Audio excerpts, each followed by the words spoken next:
Today, we will discuss why I'm a suitable candidate for the Frank H. Sobey's Award. Winning this award would have a direct and transformative impact on my entrepreneurial journey. I've identified a potential local opportunity I wish to explore more. This would require me to invest my time in both summer of 2026 and 2027, free of other summer employment. And therefore, the only possibility for me to do so would be through the support of the Frank H. Sobey's Award. The Miramichi striped bass population recovery is an incredible success story. In the early 2000s, the population was down to the last 5,000 individuals, but through conservation action, the population is now at a pristine condition, measuring annually between 500,000 to a million fish. As such, a local First Nations group has been given a commercial fishing quota of 175,000 individuals. However, and problematically, the current sales are in large part to be sold as lobster bait, fetching a low price estimated to be at $2 per kilogram for this prime, protein-rich fish. Average striped bass being a kilogram in weight, with a quota of 175,000 fish, the revenue is approximately $350,000 for local First Nations fishermen. My idea is to explore and establish a market for the fish in Atlantic Canada and in New England and buy the striped bass from local First Nations in bulk while still offering them a better rate per kilogram than they currently make by selling the fish to the lobster industry. In my preliminary analysis, I have found that local striped bass is unavailable in local grocery stores and restaurants. The fish is rather imported from hatchery grow-ops from the United States.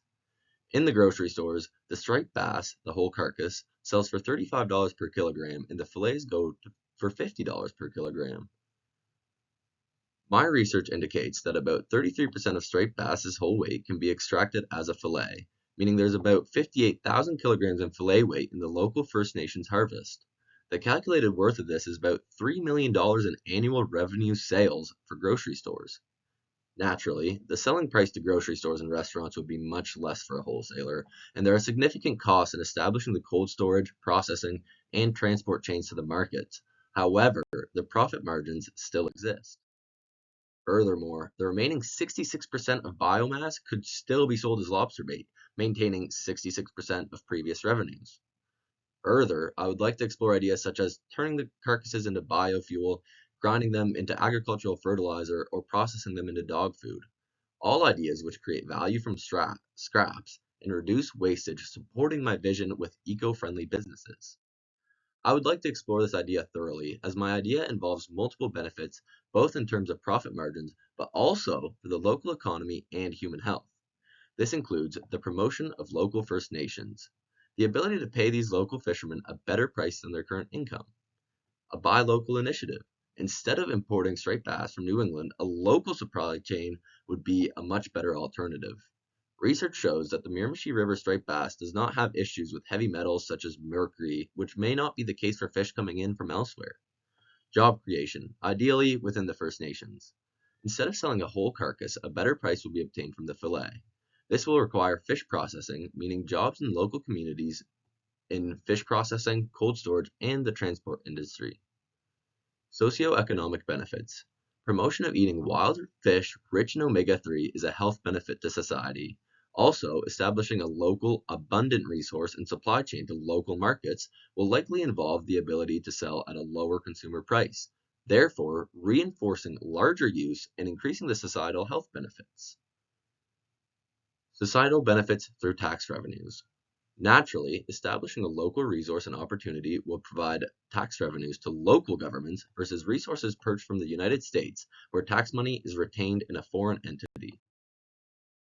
The task I would employ myself with, the scholarship money, would be to establish the market condition in local grocery stores and restaurants, starting in major population centers in Atlantic Canada, so New Brunswick, Nova Scotia, PEI, in the summer of 2026, and then later on potentially exploring opportunities in large centers in New England, Boston, even New York City.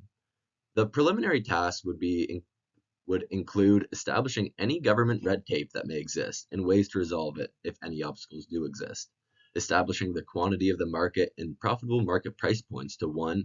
Increase the value for the fisherman, 2. Create value for the wholesale marketer, me and my business, 3. Likely lower consumer price in groceries and restaurants while providing local fish, and 4. Offering a cheap alternative to restaurants and grocery stores for a sought-after product. This is what I like to think of as a win-win-win-win.